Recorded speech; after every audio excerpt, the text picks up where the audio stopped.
కోపం అసలే ఎరుగవు. ఆనందమైన సంతోషమైన 10 మందికి పంచుతావు, కానీ బాధలు మాత్రం నీలోనే దిగమింగుకుంటావు. పుట్టినింట్లో అన్నదమ్ముల కన్నా తక్కువ చేసినా ఓర్చుకుంటావు, మెట్టినింట్లో ఆడపడుచుల కన్నా ఓర్పుగా ఉంటావు. ఎప్పుడు ఏదో ఒక పని చేస్తూనే ఉంటావు. అలసట అనే మాట నీకు వర్ధిస్తుందా?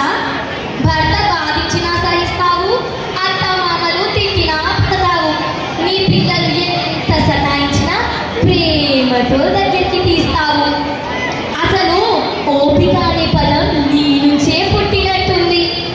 నాన్నకు అమ్మాయి, అమ్మకు మరో అమ్మాయి, వాళ్ళు ఇచ్చే ప్రేమాప్యాయతలను ఆస్వాదిస్తూ వారికి రెట్టింపు ప్రేమను ఇస్తావు. నీ జీవితం